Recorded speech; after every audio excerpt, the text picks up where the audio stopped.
139편 다윗의 시 인도자를 따라 부르는 노래.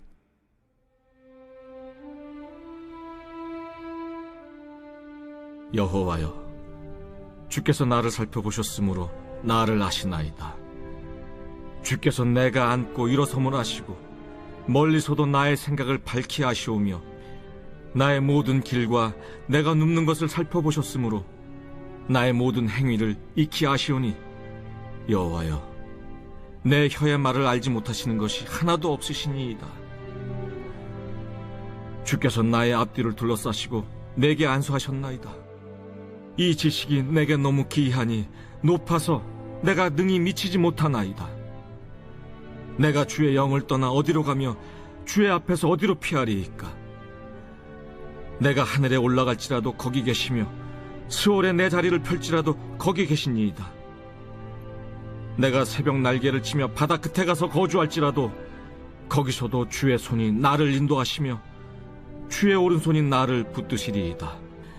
내가 혹시 말하기를 흑암이 반드시 나를 덮고 나를 두른 빛은 밤이 되리라 할지라도 주에게서는 흑암이 숨기지 못하며 밤이 낮과 같이 비추이나니 주에게는 흑암과 빛이 같음이니이다.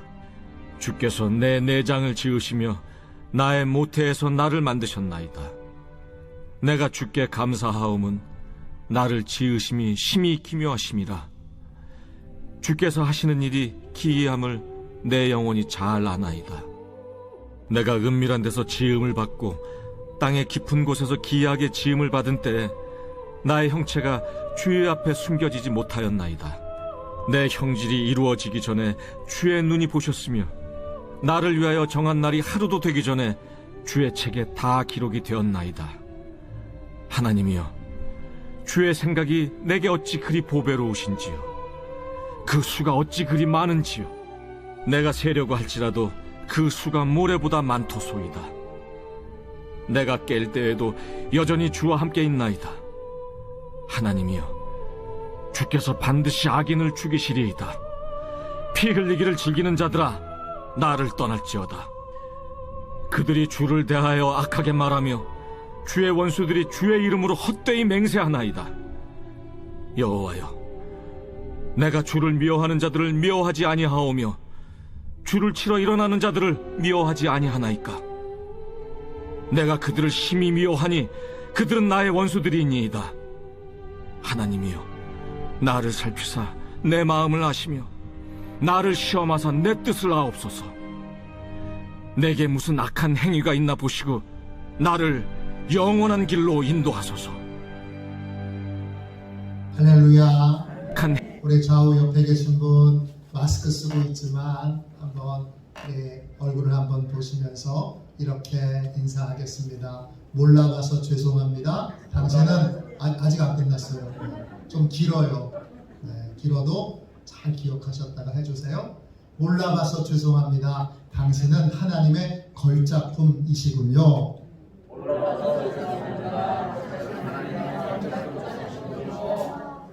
줄여서 이제 하겠습니다. 미안하다는 얘기 했으니까 당신은 하나님의 걸작품입니다.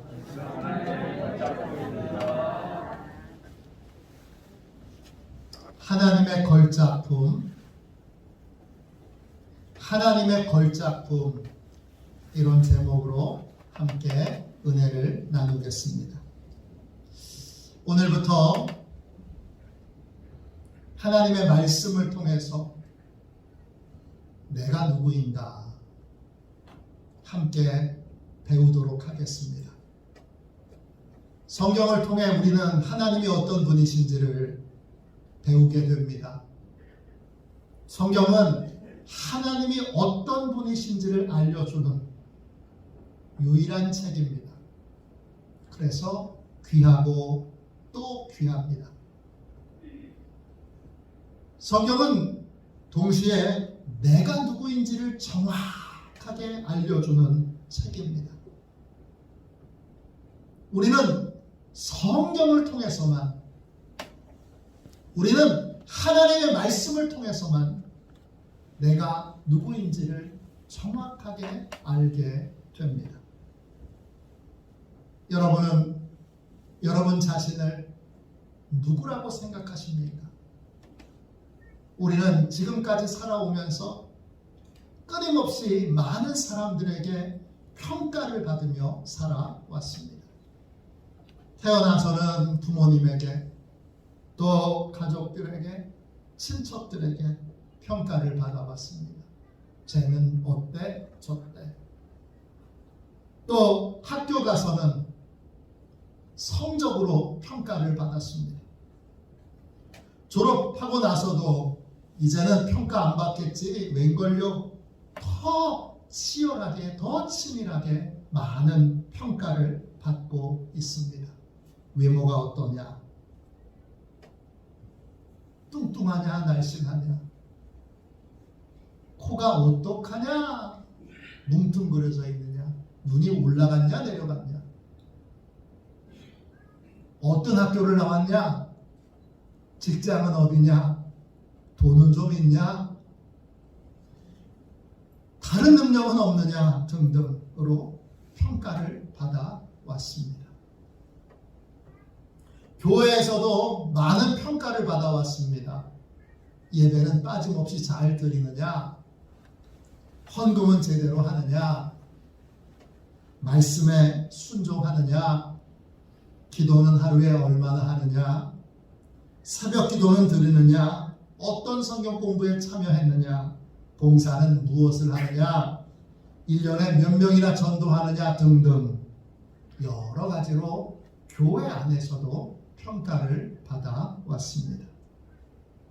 이런 평가들을 모아 우리는 내가 누구라고 생각하고 판단하고 있습니다. 동시에 우리는 가정에서도 세상에서도 직장에서도 우리가 끊임없이 가치 있는 사람이라는 걸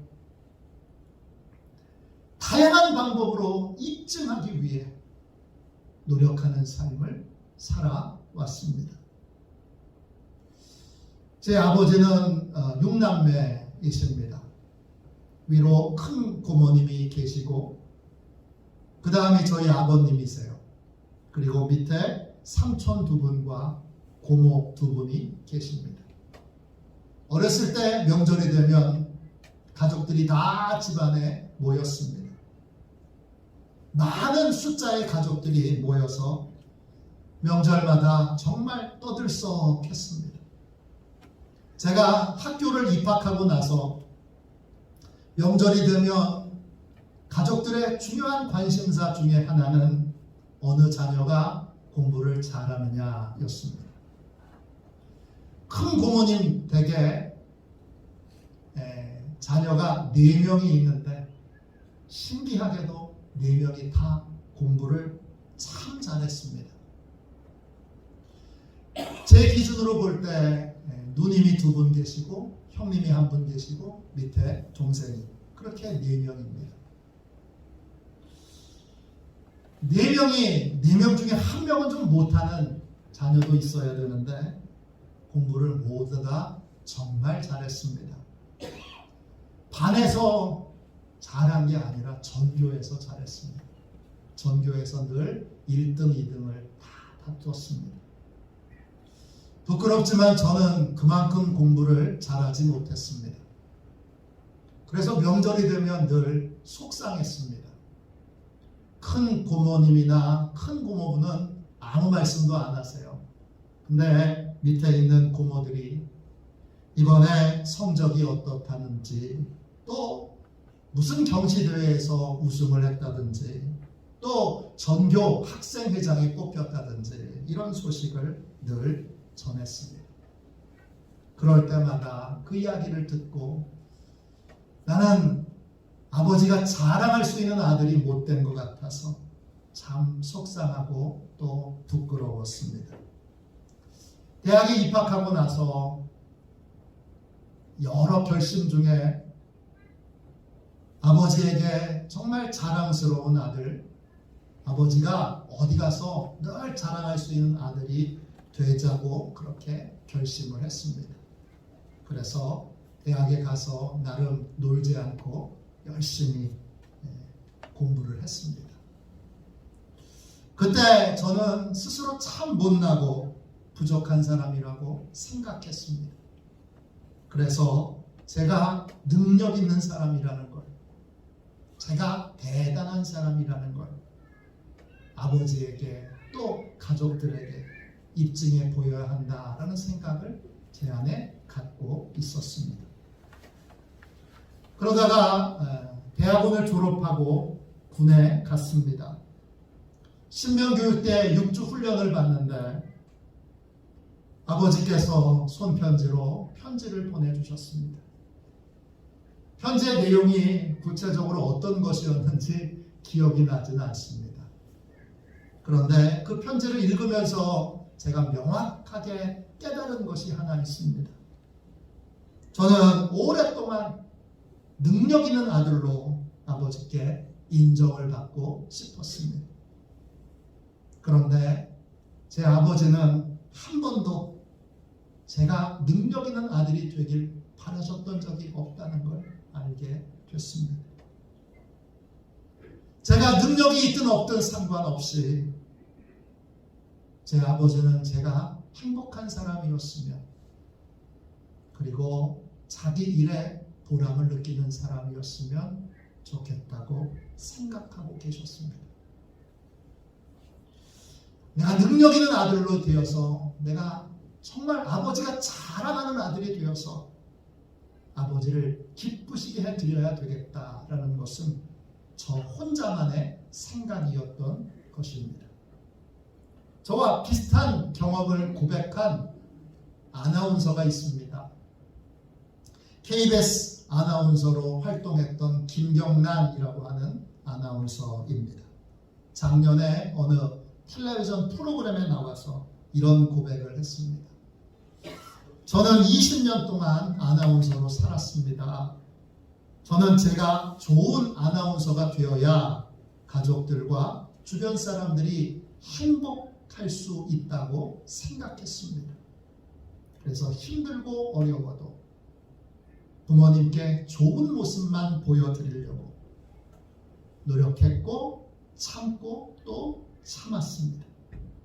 그런데 이제야 제가 깨닫게 되는 것은 부모님은 한 번도 저에게 그런 삶을 기대하시거나 요구하지 않으셨습니다. 부모님은 그저 제가 행복하기만을 원하셨던 것입니다.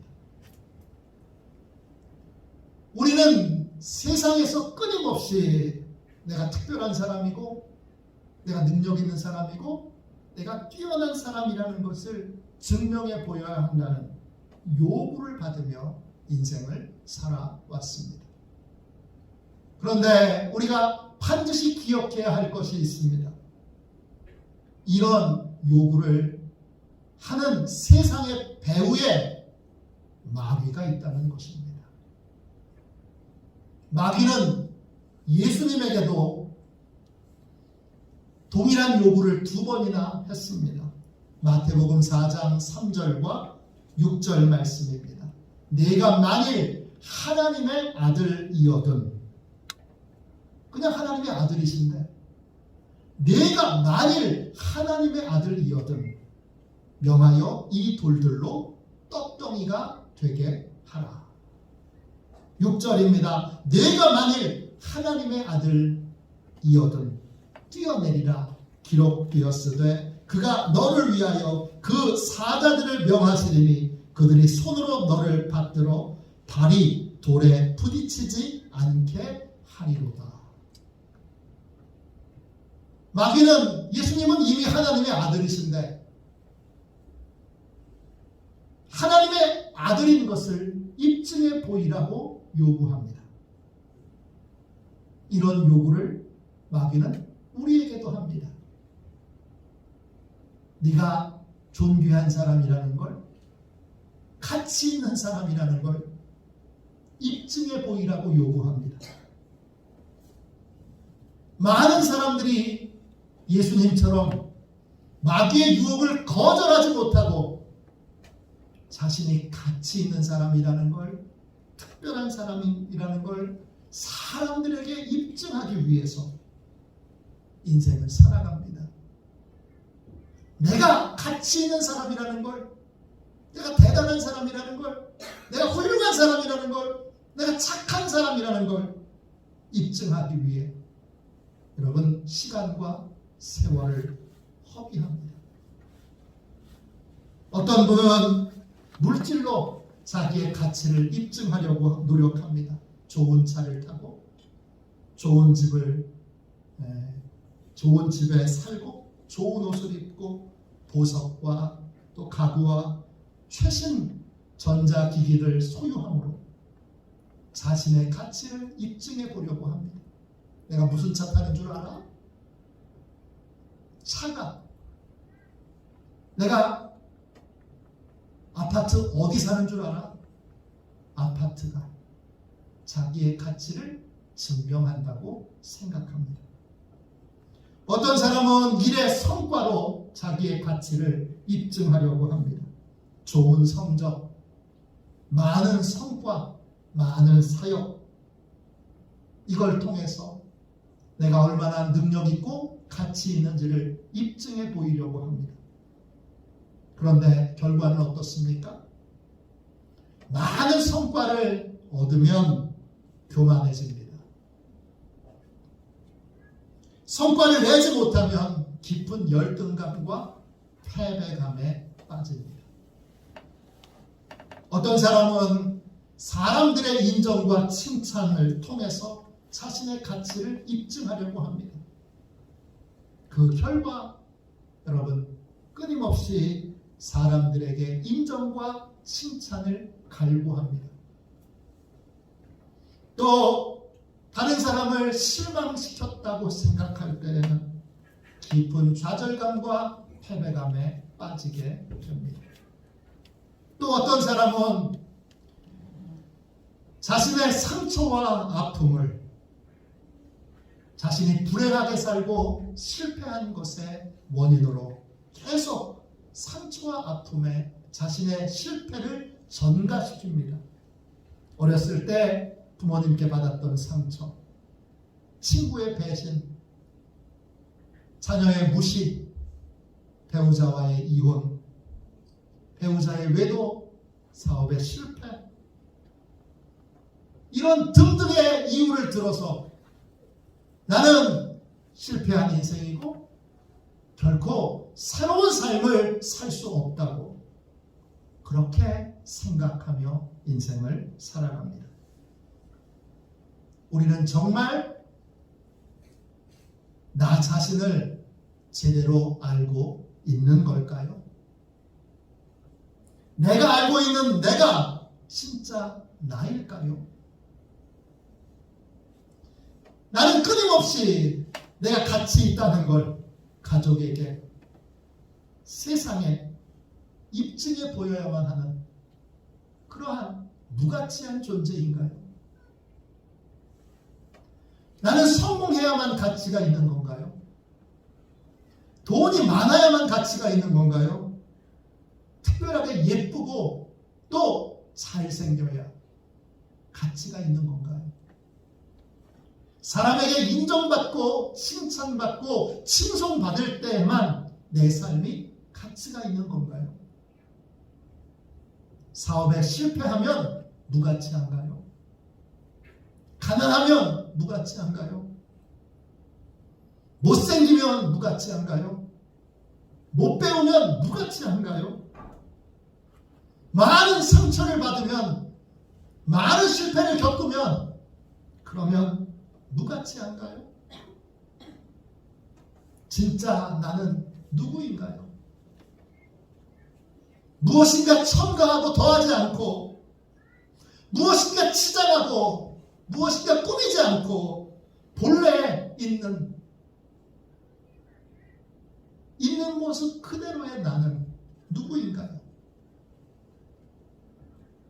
이 물음에 대하여 대답을 해줄 수 있는 유일한 분은 하나님이십니다. 왜? 하나님이 우리를 창조하셨기 때문입니다. 우리는 이제부터 절기의 몇 주간을 제외하고 하나님께 창조주 하나님께 이렇게 묻습니다. 하나님, 저는 누구입니까? 하나님, 저는 어떤 존재입니까? 이 물음에 대하여 우리는 사람의 말을 듣지 않고 창조주 하나님의 대답을 듣겠습니다. 하나님이 나를 어떻게 만드셨는지, 과연 진짜 나는 하나님께 누구인지 하나님께 듣겠습니다. 오늘 하나님이 첫 번째 대답으로 주신 말씀은 시편 139편입니다. 이 시편은 다윗의 찬송입니다. 레위인들로 구성되어 있는 성가대에서 지휘자의 인도를 따라서, 지휘자의 지휘를 따라서 불렀던 찬송이 시편 139편입니다. 다윗과 솔로몬 시대에 레위인으로 구성된 성가대원은 여러분 약 4,000명 정도 됐습니다. 대단하죠?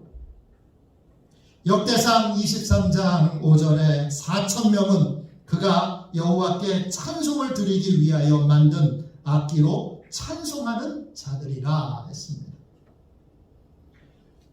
당시 활동했던 성가대원들은 찬양만 불렀던 분들이 아니라 악기를 연주하면서 찬양을 불렀습니다. 역대상 13장 8절입니다. 다윗과 이스라엘 온 무리는 하나님 앞에서 힘을 다하여 뛰놀며 노래하며 수금과 비파와 소고와 재금과 나팔로 연주하니라 그랬습니다. 성가대원들이 연주했던 악기는 수금, 비파, 소고, 재금, 나팔 등이었습니다. 당시 성가대원들은 성가대원이면서 동시에 오케스트라 단원들이었습니다. 이들은 다양한 악기를 통해서 하나님을 찬양했습니다.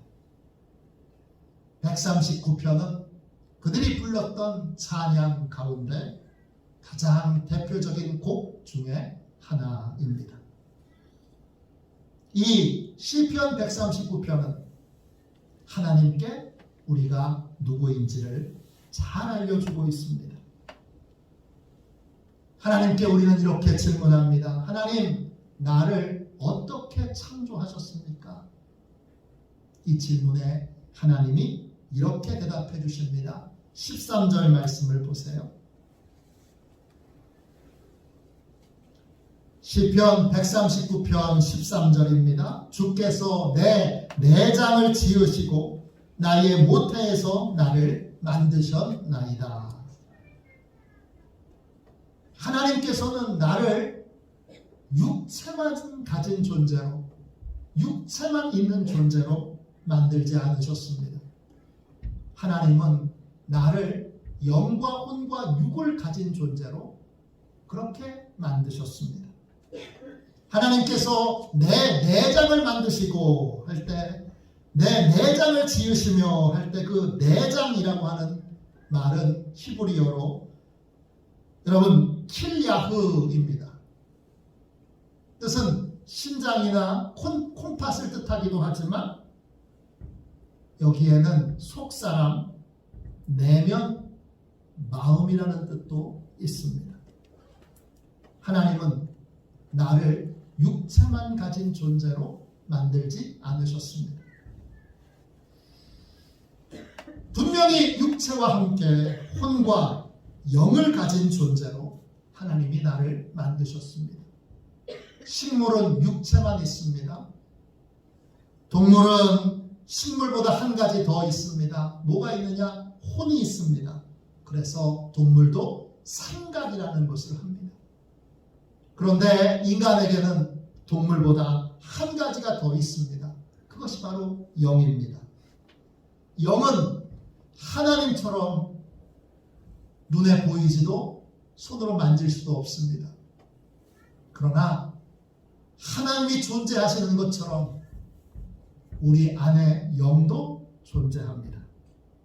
인간은 영과 혼과 육을 가진 존재입니다. 그래서 영이 평안해야 여러분 우리의 인생이 평안할 수 있습니다. 마귀는 끊임없이 인간에게 두려움을 줍니다. 그래서 두려움과 걱정과 염려 속에서 삶을 살게 만듭니다. 돈이 많아도 두렵고 걱정되고 염려됩니다. 꿈을 이뤄도 여러분 걱정되고 염려되고 두렵습니다. 왜 그렇습니까? 돈이 많으면 평안할 줄 알았는데 평안하지 않습니다. 소망하는 것을 이루면 평안할 줄 알았는데 평안하지 않습니다. 왜 그렇지요? 참된 평안, 영적인 평안은 영의 주인 되신 하나님께 내 인생을 맡길 때, 영의 주인 되신 하나님이 내 인생을 이끌어 가실 때, 그때만 진짜 평안과 진짜 기쁨을 얻을 수 있기 때문입니다. 현대인들은 두려움과 걱정과 염려 속에서 삶을 살아갑니다. 우리는 어떻게 하든지 이 두려움과 걱정과 염려에서 벗어나기 위해 몸부림을 칩니다. 어떻게 하면 벗어날 수 있을까? 운동에 전념하기도 하고 게임에 빠지기도 하고 여행을 가기도 하고 책에 빠지기도 합니다. 또 술을 먹기도 하고 담배를 피기도 합니다. 때때로는 아무 일도 하지 않고 빈둥거리면서 멍 때리는 시간을 갖기도 합니다. 때로는 영화나 드라마나 음악에 빠지기도 합니다. 참 재밌는 건 이겁니다. 현대인들은 시간이 없습니다. 바빠. 여유 있는 시간이 없어요. 그런데 신기한 게 있습니다. 영화나 연극이나 드라마 재밌는 걸 볼 때 사람들은 이렇게 말합니다. 정말 시간 가는 줄 모르고 봤어. 그러면서 그 시간, 그렇게 허비하고 낭비한 것을 흐뭇해합니다. 야, 이번 영화 얼마나 재밌는지 시간 가는 줄 모르고 봤어. 이 고백에 어떤 의미가 담겨 있습니까? 재미있는 영화, 재미있는 드라마, 재미있는 소설, 재미있는 그러한 뮤지컬 등등을 볼 때에는 잠시 걱정과 염려와 두려움을 잊을 수 있습니다. 그래서 좋았던 것입니다.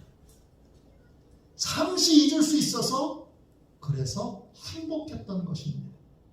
그런데 시간이 끝나고 나면 드라마가 끝나고 영화가 끝나고 또 재미있는 소설이 끝나게 되면 다시 걱정과 염려와 두려움 속에서 삶을 살아가게 됩니다.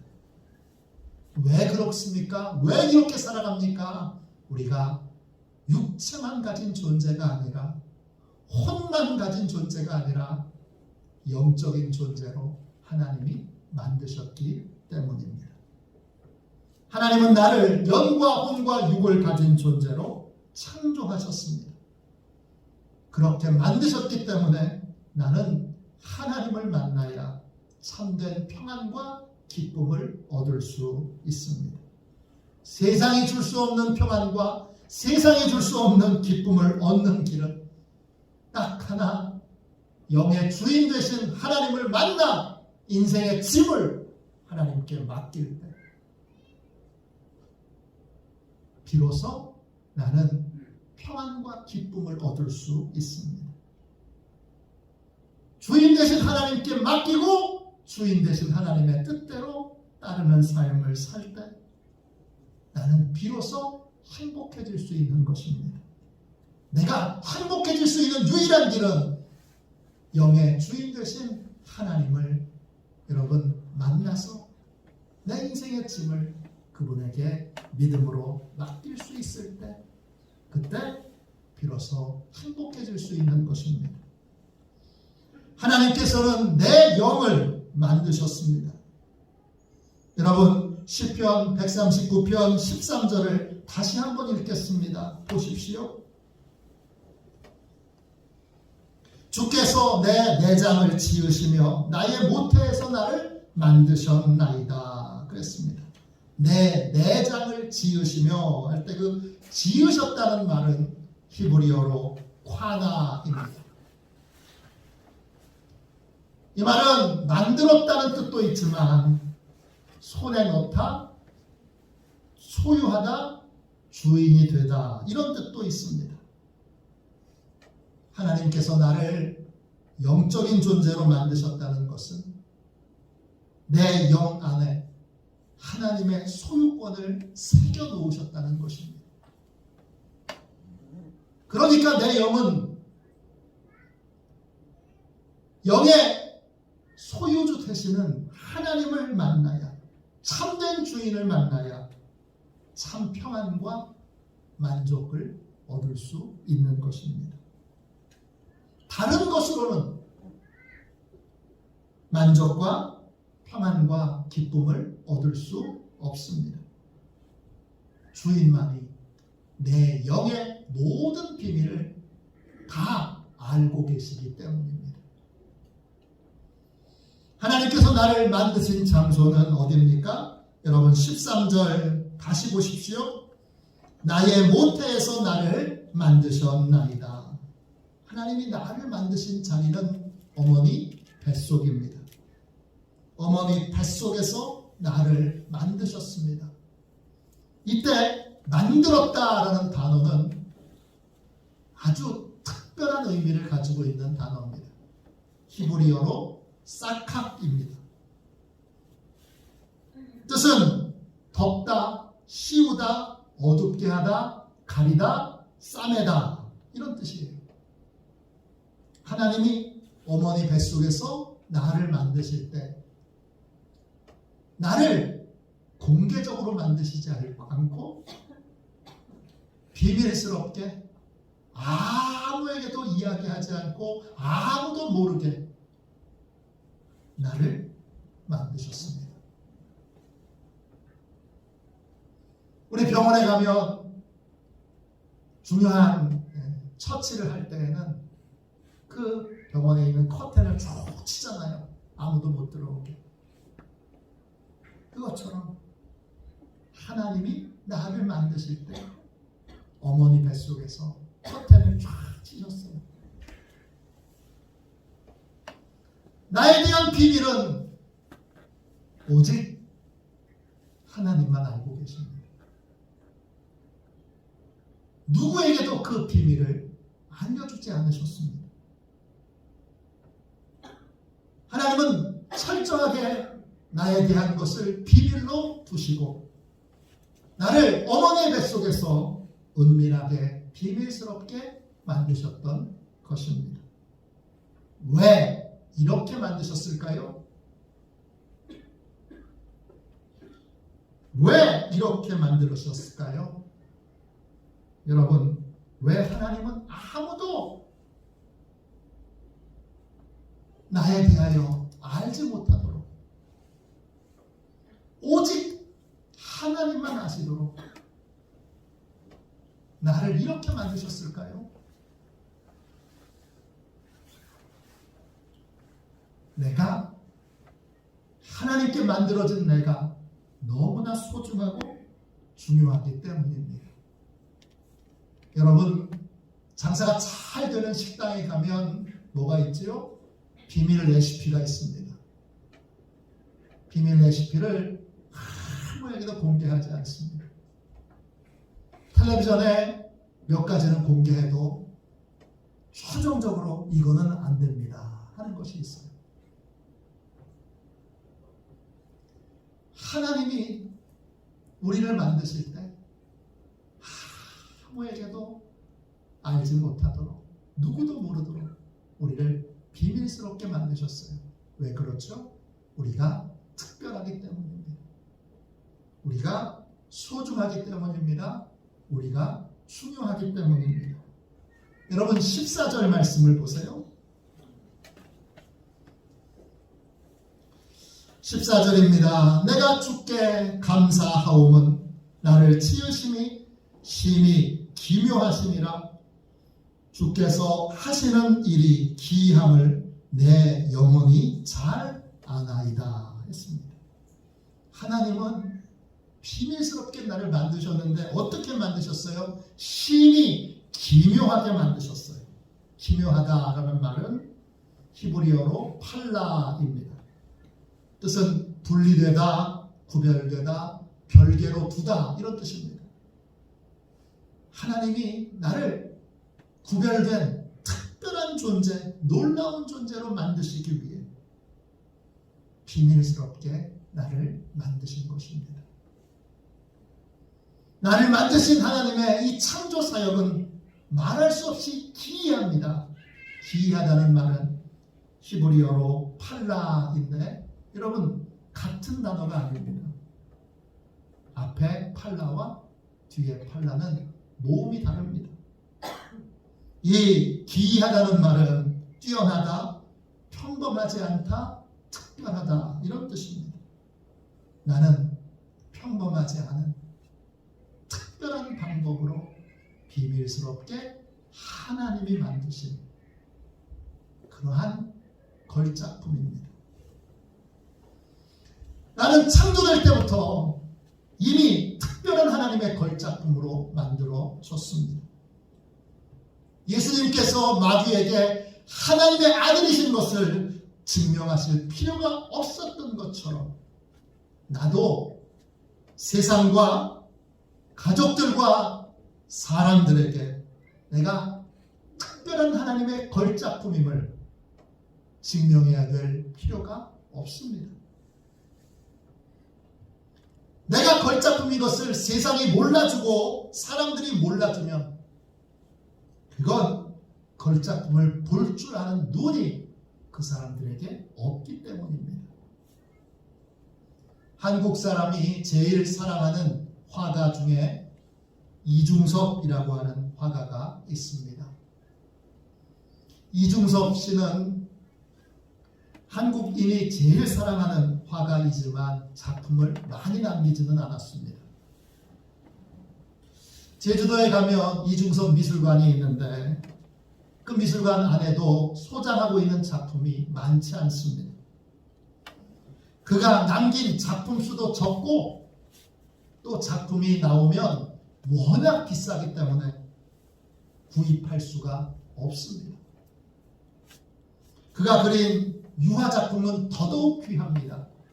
2018년도 그가 그린 작품 중에 소라고 하는 작품이 여러 개가 있는데 그 중에 한 작품이 경매에 나왔습니다. 치열한 경쟁 속에 얼마에 팔렸을까요? 47억. 네, 47억에 팔렸습니다.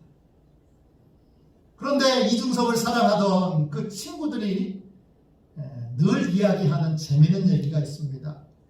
이중섭이 부산에 피난 내려왔을 때 그는 너무 배가 고파서 찐빵 가게 앞에서 유화 그림을 그 귀한 유화 그림을 2점이나 주면서 찐빵 좀 달라고 찐빵 주인한테 구걸을 합니다. 그래서 그 찐빵 주인이 그 유화 2점을 받고 찐빵을 줍니다. 그런 다음에 진짜 재밌는 건 그 그림으로 여러분 뭘 했는 줄 아십니까? 그 찐빵 주인이 장독대를 덮는 뚜껑으로 썼습니다. 비가 오면 여러분 유화가 다 씻겨져 내려갑니다. 귀한 것을 귀하게 볼 줄 알아야 합니다.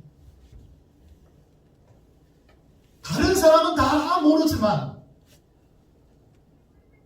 설령 다른 사람은 볼 수 있는 눈이 없다 할지라도 하나님을 믿는 우리는, 하나님을 아는 우리는 나 자신이 하나님이 만드신 비밀스럽게 특별하게 구별되어 만드신 걸작품이라는 사실을 여러분 이제는 알아야 합니다.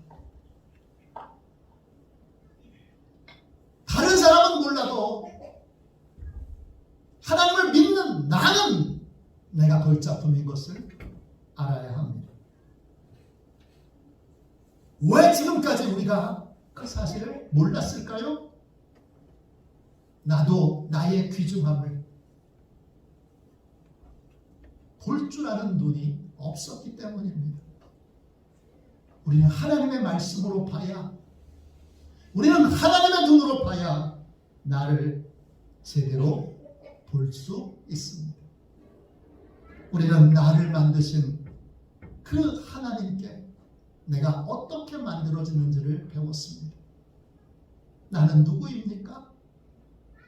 나는 하나님이 특별하게 은밀하게 따로 구별하여 비밀스럽게 만드신 영적인 존재입니다. 나는 하나님이 비밀스럽게 만드신 귀하고 뛰어난 하나님의 걸작품입니다. 오늘 이 시간 하나님 아버지 앞에 내가 누구인지 알았으니 이제는 나를 하나님의 걸작품으로, 나를 하나님의 눈으로 볼 줄 아는 그러한 복된 인생이 되도록 여러분 오늘 같이 함께 우리 기도하도록 하겠습니다. 우리 당신은 사랑받기 위해 태어난 사람, 우리 함께 찬양하고 그 다음에 제가 기도하고 오늘은 특별히 유철현 목사님께서 축도를 해 주시겠습니다. 우리 당신은 사랑받기 위해 태어난 사람 함께 우리 찬양하겠습니다.